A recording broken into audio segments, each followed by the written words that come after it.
You can see it from all angles, write and search in 3D, and place it in your living room with AR, augmented reality, to see how it looks. We're coming to you from Google Paris, home of one of our premier AI research centers, and less than 5 kilometers from the final resting place of Pascal, my favorite mathematician. What a fitting setting to talk about the next frontier for our information products and how AI is powering that future. Our very first founder's letter said that our goal at Google is to significantly improve the lives of as many people as possible. That's why our products have a singular focus to be helpful to you in moments big and small. Think about Google Search, which would celebrate its 25th birthday today, this year. Search was built on breakthroughs in language understanding. That's why we can take a complex conversational query like delicious-looking, flaky French pastry in the shape of a heart and help you identify exactly what you're looking for. But we didn't stop there. Through our ongoing investments in AI, we can now understand information in its many forms, from language to images and videos, even the real world.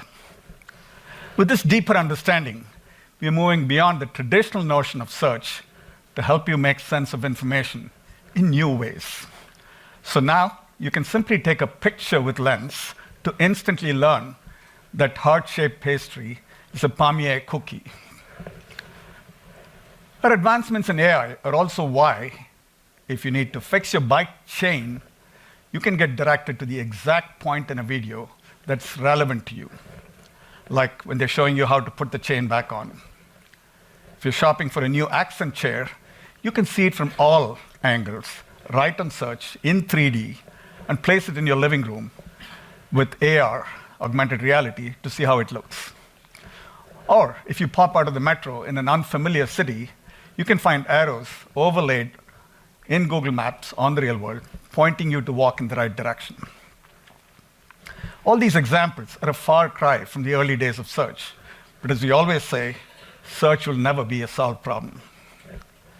Although we are almost 25 years in, search is still our biggest moonshot. The thing is, that moon keeps moving. The perfect search remains elusive because two things are constantly changing. First, how people expect to engage with information naturally and intuitively. And second, how technology can empower that experience. And so we're creating new search experiences that work more like our minds, that reflect how we as people naturally make sense of the world. As we enter this new era of search, you'll be able to understand information no matter what language it originated in, search anyway and anywhere, be it on your screen or to explore the real world, and express yourself and unlock your creativity in new ways. Let's start with understanding information. We've seen time and time again that access to information empowers people. But for centuries, information was largely confined to the language it was created or spoken in, and only accessible to people who understand that language. With Google Translate, we can break down language barriers and unlock information regardless of the language of its origin. Over 1 billion people around the world today use Translate across 133 languages to understand conversations, online information, and the real world. For example, Translate has been a lifeline to help those displaced from Ukraine adjust to daily life in new countries. In the war's early days, Ukrainian Google Translate queries grew in Polish, German, and other European languages as Ukrainians seeking refuge turned to it for critical information in their language. We recently added 33 new languages to Translate's offline mode, including Corsican, Latin, and Yiddish, to name just a few. So even if you're somewhere without access to the internet, you'll get the translation help you need. And soon, it'll bring you a richer, more intuitive way to translate words that have multiple meanings and translations. So whether you're trying to buy a new novel or celebrate a novel idea, you'll have the context you need to use the right turn of phrase. We'll begin rolling this out in several languages in the coming weeks. But there's still more we can do to bridge language divides. To bring the power of Translate to even more languages, we use zero-shot machine translation, an advanced AI technique that learns to translate into another language without ever seeing translation pairs. Thanks to zero-shot machine translation, we've added 24 new languages to translate this past year. In total, over 300 million people speak these newly added languages. That's roughly the equivalent of bringing translation to the entire United States.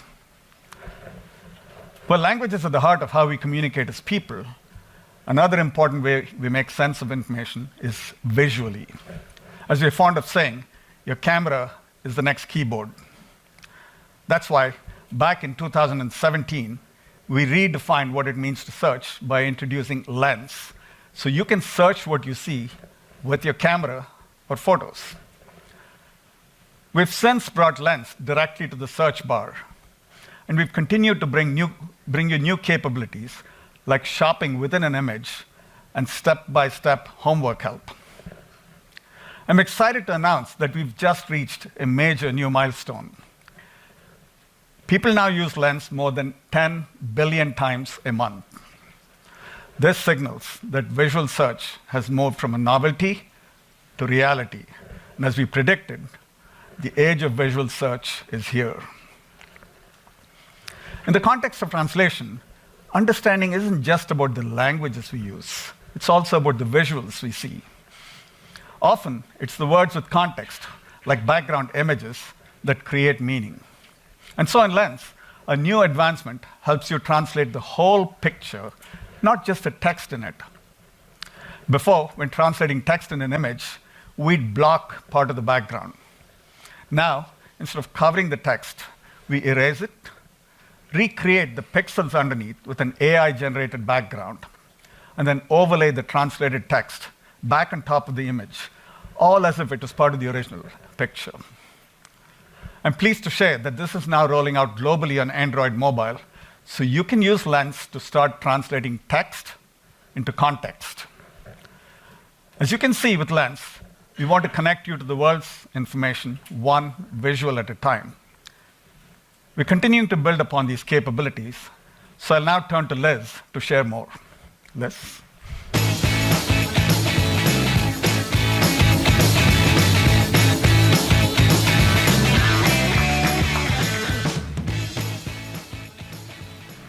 Thanks, Prabhakar. You can already use Lens to search from your camera or photos, right from the search bar. But we're introducing a major update to help you search what's on your mobile screen.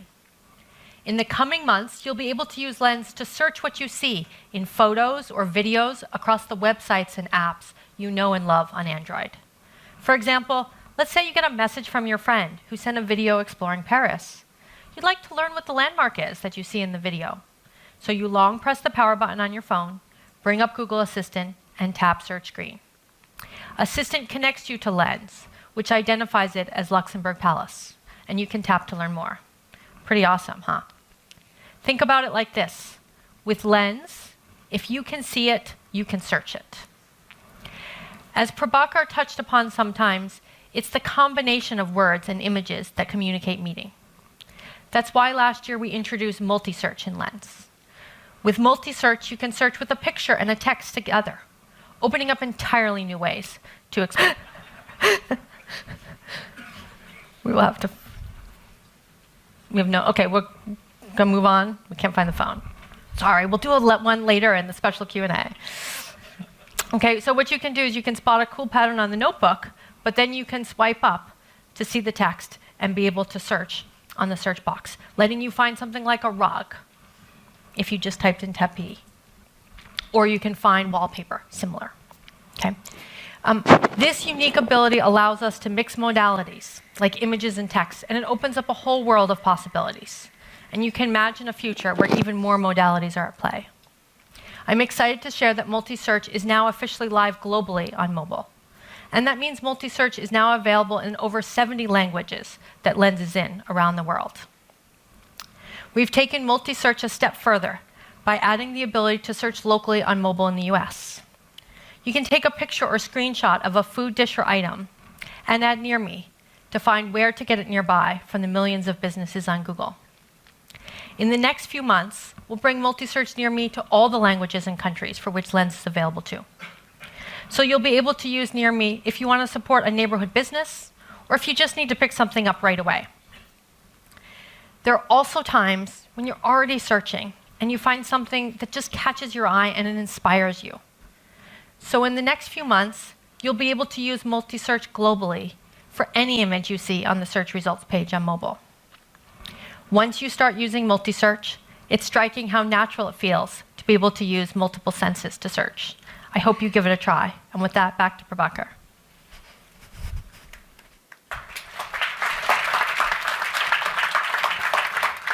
Thanks, Liz, and we'll have to figure out who stole your phone. So far today, we've talked about how AI is helping us more deeply understand the world's information so we can help you access it more naturally. But we've only scratched the surface of what's possible with AI. We've long been pioneers in this space, not just in our research, but also in how we bring those breakthroughs to the world and our products in a responsible way. We've made significant contributions to the scientific community, like developing the transformer, which set the stage for much of the generative AI activity we see today. And we're committed to continuing to bring these technologies to the world in a responsible way that benefits everyone. This is the journey we've been on with large language models, which can make engaging with technology more natural and conversational. Back at I/O in 2021, we unveiled our Lambda AI model, a breakthrough in conversational technology. Next, we're bringing Lambda to an experimental conversational AI service, which we fondly call Bard. You'll be able to interact with Bard to explore complex topics, collaborate in real time, and get creative new ideas. For example, let's say you're in the market for a new car, one that's a good fit for your family. Bard can help you think through different angles to consider, from budget to safety and more, and simplify and make sense of them. Bard's suggestion to consider fuel type might spark your curiosity, so you can ask it to explain the pros and cons of buying an electric car and get helpful insights. And we all know that once you buy a new car, you'll have to plan a road trip. Bard can help you plan your road trip so you can take your new car out for a spin. You might ask Bard to help you find scenic routes, interesting places to stop along the way, and fun things to do when you and your family get to your destination. Bard seeks to combine the breadth of the world's knowledge with the power, intelligence, and creativity of our large language models. It draws in information from the web to provide fresh, high-quality responses. We're releasing Bard initially with our lightweight model version of Lambda. This much smaller model needs significantly less computing power, which means we'll be able to scale it to more users and get more feedback. We just took our next big step by opening Bard up to trusted testers this week. We'll continue to use feedback from internal and external testing to make sure it meets the high bar, our high bar for quality, safety, and groundedness before we launch it more broadly. Human curiosity is endless, and for many years, we've helped remove roadblocks to information so you can follow your curiosity wherever it takes you, from learning more about a topic to understanding a variety of viewpoints in search results. With this, you'll be able to quickly understand the big picture and then go on to explore different angles. So say this new information on constellations piques your interest. You can dig deeper, for instance, to learn what time of year is best to see them and explore further on the web. Open access to information is core to our mission, and we know people seek authentic voices and diverse perspectives. As we scale these new generative AI features like this in our search results, We'll continue to prioritize approaches that will allow us to send valuable traffic to a wide range of creators and support a healthy, open web. In fact, we've sent more traffic to the web every year, each year, than the year prior. The potential for generative AI goes far beyond language and text. As we mentioned earlier, one of the most natural ways people engage with information is visually. With generative AI, we can already automate 360-degree spins of sneakers from just a handful of still photos, something that would have previously required merchants to use hundreds of product photos and costly technology. As we look ahead, you could imagine how generative AI might enable people to interact with visual information in entirely new ways. They might help a local baker collaborate on a cake design with a client, or a toy maker dream up a new creation.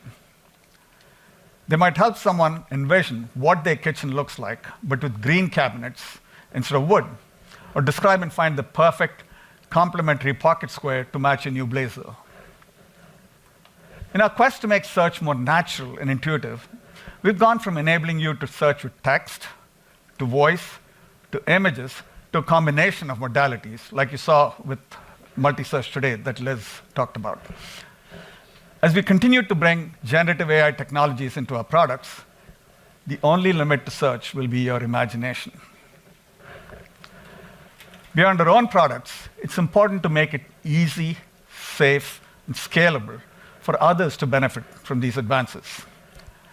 Next month, we'll start onboarding developers, creators, and enterprises so they can try our generative language API, initially powered with Lambda, with a range of models to follow. Over time, we'll create a suite of tools and APIs to make it easy for others to build applications with AI.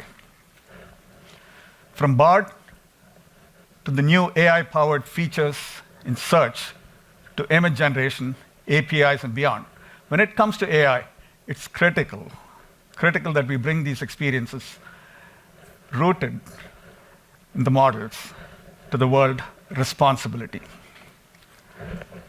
That's why we've been focusing on responsible AI since the very beginning. We were one of the first companies to articulate AI principles. We're also embracing the opportunity to work with creative communities and partners to develop these tools. AI will be the most profound way to expand access to high-quality information and improve the lives of people around the world. We're committed to setting the high standard on how to bring it to people in a way that's both bold and responsible. So far, you've seen how we are applying state-of-the-art AI technologies to help you understand the world's information across languages and modalities. AI is also making it far more natural to make sense of and explore the real world, like with Google Maps. Over to Chris to share more. Come on up, Chris.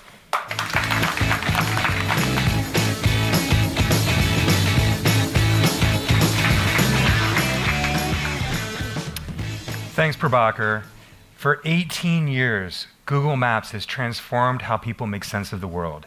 It's a valuable tool for over 1 billion people, helping them avoid traffic jams on the way to work, find restaurants in a new city, and so much more. And the latest in advancements in AI and computer vision are powering the next generation of Google Maps, making it more immersive and sustainable than ever before. Let me show you what I mean. Before Google Maps, getting directions meant physically printing them out on a piece of paper. But Google Maps reimagined what a map could be, bringing live traffic and helpful information about places right to your phone. Now, we're transforming Google Maps once again, evolving our 2D map into a multi-dimensional view of the real world that comes alive, starting with Immersive View. Immersive View is a brand new way to explore that's far more natural and intuitive. It uses AI to fuse billions of street view and aerial images to create a rich digital model of the world, letting you truly experience a place before you step inside. Let's take a look at the Rijksmuseum in Amsterdam. If you're considering a visit, you can virtually soar over the building, finding the entrances, and get a sense of what's in the area.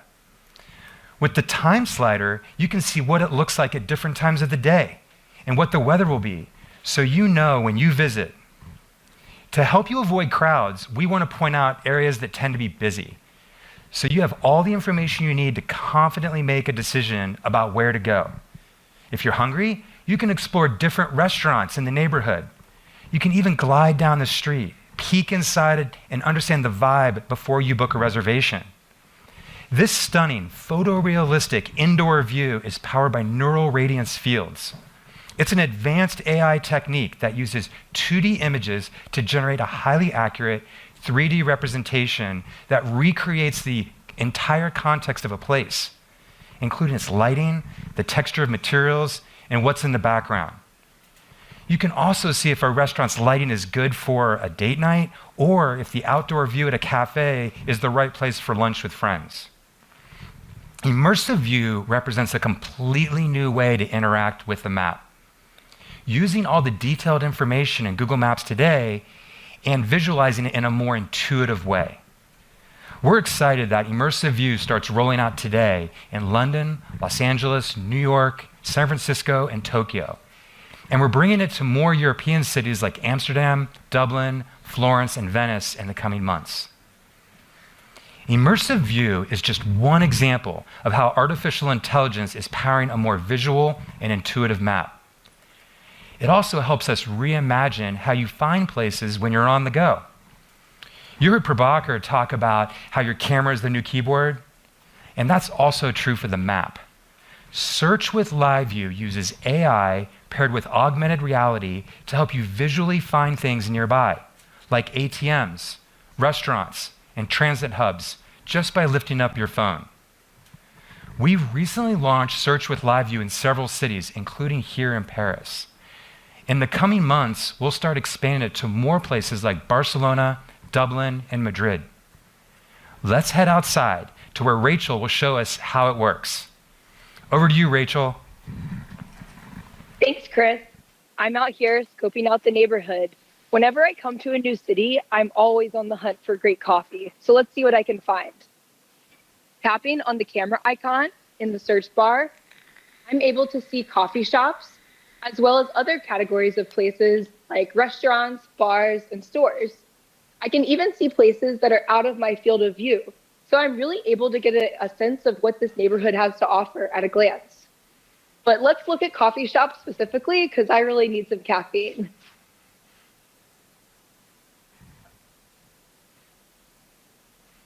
All right, so it looks like we have a few good coffee options right around here. I'm able to see if these places are open, if they're busy right now, and if they're highly rated. This one looks pretty good, so I'm gonna tap on it to learn more. All right. Okay, this looks pretty good. It has a high star rating. This looks really tasty and cute. All right, and it's not too busy right now, so I'm gonna head over there and grab an espresso. Back to you, Chris. Wow, thanks, Rachel. As you can see, pairing our AI with AR is transforming how we interact with the world. Augmented reality can be especially helpful when navigating tricky places indoors, like airports, train stations, and shopping centers. We launched Indoor Live View in select cities to help you do just that. It uses AR arrows to help you find things like nearest elevators, baggage claim, and food courts. Today, we're excited to announce that we're embarking on the largest expansion of Indoor Live View to date. We're bringing it to 1,000 new venues in cities like Berlin, London, New York, Tokyo, and right here in Paris in the coming months. Today, you've seen how the future of maps is becoming more visual and immersive, but we're also making it more sustainable.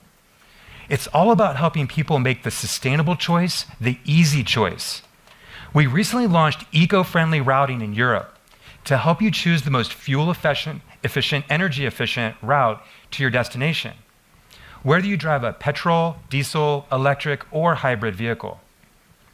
And as we're seeing more drivers embrace electric vehicles, we're launching new Maps features for EVs with Google built in to make sure you have enough charge, no matter where you're headed.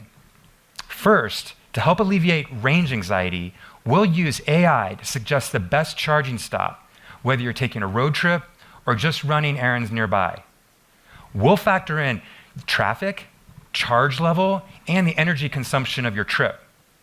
If you're in a rush, we'll help you find stations where you can charge your car quickly with our new very fast charging filter. For many cars, this can give you enough power to fill up and get back on the road in less than 40 minutes. Lastly, we're making it easier to see when places like supermarkets have charging stations on site with a new EV icon. So if you're on your way to pick up groceries, you can choose a store that also lets you charge your car. Look out for these Maps features in the coming months for cars with Google built in, wherever EV charging is available. To help drivers make the shift to electric vehicles, we're focused on creating great EV experiences across all of our products. For instance, in Waze, we'll soon be making it easy for drivers to specify their EV plug types so they can find the right charging station along their route. But we're not just focused on driving. In many places, people are choosing more sustainable options like walking, biking, or taking transit. On Google Maps, we're making it even simpler to get around with new glanceable directions. For example, when you're walking, you can track your journey right from your route overview. It's perfect for those times when you need to see your path. We'll give you easy access to updated ETAs and show you where to make the next turn. Information that was previously only available by using our comprehensive navigation mode. Glanceable directions start rolling out globally on Android and iOS in the coming months. Making a global impact requires everyone to come together, including cities, people, and businesses. That's why we've worked with cities for years to provide key insights through Environmental Insights Explorer, or EIE, a free platform designed to help cities measure emissions. The Dublin City Council has been using EIE to analyze bicycle usage across the city and implement smart transportation policies. And in Copenhagen, we're using Street View cars to measure hyperlocal air quality with Project AirView. With this data, the city is designing low-emission zones and exploring ways to build schools and playgrounds away from high-pollution areas. These are just a few ways that AI is helping us reimagine the future of Google Maps, making it more immersive and sustainable for both people and cities around the world. And now I'll turn it over to Marzia to talk about the work we're doing in Europe with Google Arts and Culture.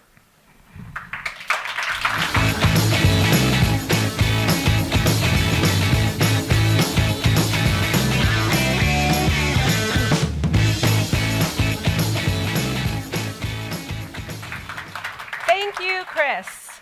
It's exciting to see how Google Maps keeps getting more helpful. For the past decade, our daily work at Google Arts and Culture has also been about finding new pathways, specifically those at the intersection of technology and culture. Together with our 3,000 partners from over 80 countries, we brought dinosaurs to life in virtual reality, digitized and preserved the famed Timbuktu manuscripts, recrafted a destroyed Mayan limestone staircase, and found a way for us humans to find our four-legged friend's doppelganger in famous artworks. As for the latter, at least one of Chris's dogs apparently spent previous life in Renaissance Venice. Perhaps you might also have heard of our work through our popular Art Selfie feature, which helped over 200 million people find their doppelganger in famous artworks. But what you probably didn't know is that Art Selfie was actually the first on-device AI application from Google, and that we have applied AI to cultural pursuits in our Google Arts and Culture lab in Paris for over 5 years. So today I'd like to show you what artificial intelligence in the hands of creatives and cultural experts can achieve. For our first example, I would like to welcome the blobs to the digital stage.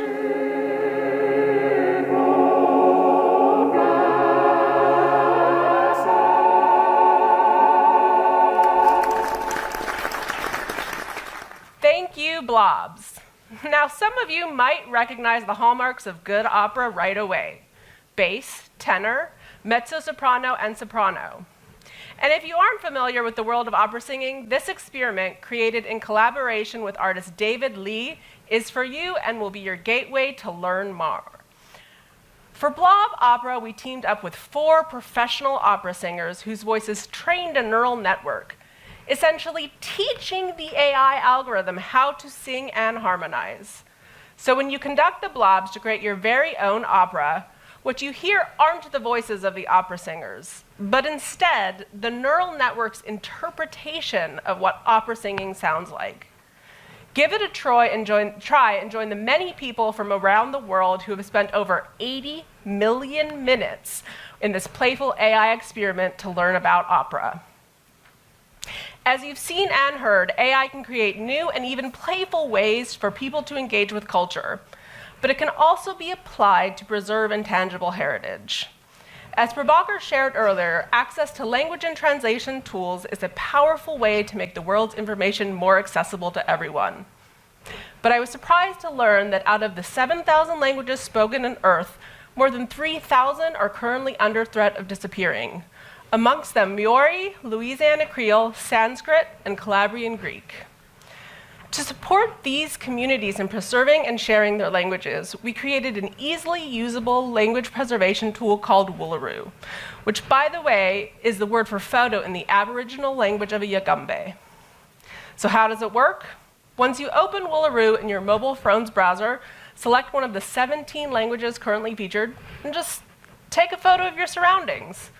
Woolaroo, with the help of AI-powered object recognition, will then try to identify what is in the frame and match it against its growing library of words. For me, this tool is special because it shows how AI can help to make a tangible difference for communities and real people, like the ones shown here, in their struggle to preserve their unique heritage. Now let's have a look at AI in the service of cultural institutions and how it can help uncover what has been lost or overlooked. Women on the forefront of science have often not received proper credit or acknowledgement for their essential work. We teamed up with researchers at the Smithsonian American Women's History Initiative and developed an experimental AI-driven research tool that, first, compares archival records across history by connecting different nodes in the metadata. Secondly, it's able to identify women scientists on variations in their name, because sometimes they have to do things like use their husband's name in a publication. And third, it's capable of analyzing image records to cluster and recover female contributors. The initial results have been extremely promising, and we can't wait to apply this technology to uncover even more accomplishments of women in science. Preserving cultural heritage online is core to our mission. We work hard to ensure that the knowledge and treasures provided by our cultural partners show up where it's of most benefit, when people are searching online. Say you search for Artemisia Gentileschi, the most successful yet often overlooked female painter of the Baroque period. You'll be able to explore her many of her artworks, including Self-Portrait of St. Catherine, that have been provided by our partner, the National Gallery of London, in high resolution. When you click on it, you'll be able to zoom into the brushstroke level to see all the rich detail of the work. You'll never be able to get that close in the museum. What's more, you are actually able to bring this and many other artworks right into your home. Just click on the View in Augmented Reality button on your mobile phone to teleport Artemisia's masterpiece in its original size right in front of you. But culture doesn't stop at classical art, so keep your eyes open for a variety of 3D and augmented reality assets provided by cultural institutions. One of my favorite, besides the James Webb Space Telescope, is one of the most popular queries for students, the periodic table, for which I'm happy to announce will triple the number of available languages to include French, Spanish, German, and more in the coming weeks. 3D and AR models in Google Search really unlock people's curiosity. And in the past year alone, we've seen an 8x increase in people engaging with AR models contributed by Google Arts and Culture partners to explore and learn. Those are just some of the examples of what awaits at the intersection of artificial intelligence and culture, and how we work with our partners to make more culture available online. I invite you to discover all of that and much more in the Google Arts and Culture app. Thank you, and back to Prabhakar.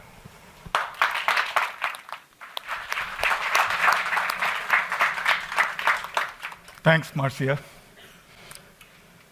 Today, you saw how we are applying state-of-the-art AI technologies to make our information products more helpful for you, to create experiences that are as multidimensional as the people who rely on them.